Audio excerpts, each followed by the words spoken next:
Hi friends, আপনারা জানেন গতকাল 12ই এপ্রিল সংগ্রামী যৌথ মঞ্চের পক্ষ থেকে হাজরা মোড়ে একটি অবস্থান ছিল এবং সেখান থেকে তারা স্পষ্ট জানিয়ে দিয়েছে যে এপ্রিল মাসের 20-র মধ্যে যদি সরকার তাদের দাবি দাওয়া মেনে না নেয় তাহলে তারা ভোট বাক্সে কিন্তু খেলা দেখাবে।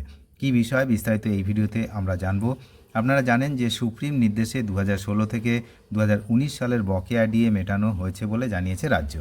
এদিকে সংগ্রামী যৌথ মঞ্চের দাবি প্রতিশ্রুতি দেওয়া হলেও সরকারের দেওয়া হিসেব মূল পাওনার সঙ্গে মিলছে না।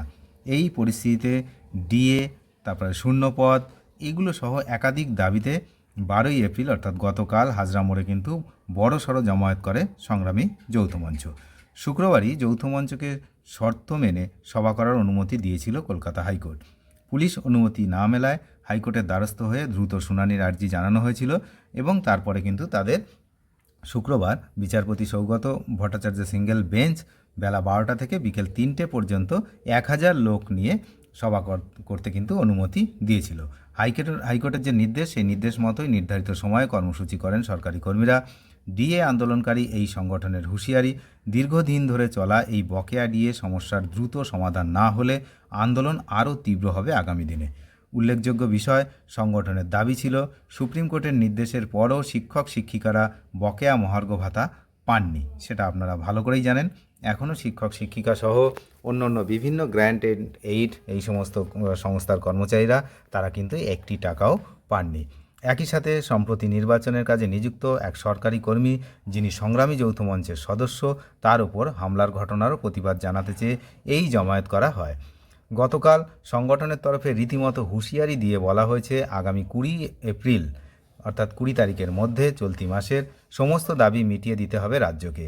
যদি তা না হয় তাহলে আসন্ন নির্বাচনে ভোটের মাধ্যমেই সরকারকে পাল্টা জবাব কিন্তু দেওয়া হবে, এমনটাই কিন্তু তারা জানিয়ে দিয়েছেন।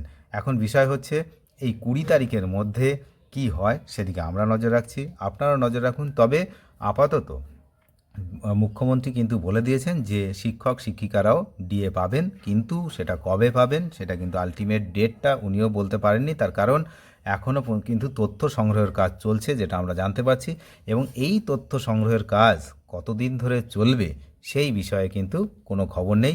সুতরাং আপনারা অনেকেই প্রশ্ন করছেন কবে নাগাদ পাওয়া যাবে।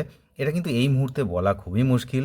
তার কারণ নবান্ন থেকে সেই ধরনের কোনো ঘোষণা এখনও করা হয়নি যে এই ডেটের মধ্যে পাওয়া যাবে। তবে সংগ্রামী যৌথ মঞ্চ তাদের ডেট জানিয়ে দিয়েছে যে এপ্রিল মাসের 20 তারিখের মধ্যে সরকার সমস্ত দাবি দাওয়া মেনে নিতে হবে সরকারকে, তা না হলে তারা আরও বৃহত্তর আন্দোলনে যাবে। এই হলো আসল বিষয়। অনেক ধন্যবাদ শেষ পর্যন্ত দেখার জন্য। চ্যানেলে যারা নতুন তারা নিয়মিত আপডেট পেতে অবশ্যই চ্যানেলটিকে সাবস্ক্রাইব করে সঙ্গে থাকবেন। ধন্যবাদ।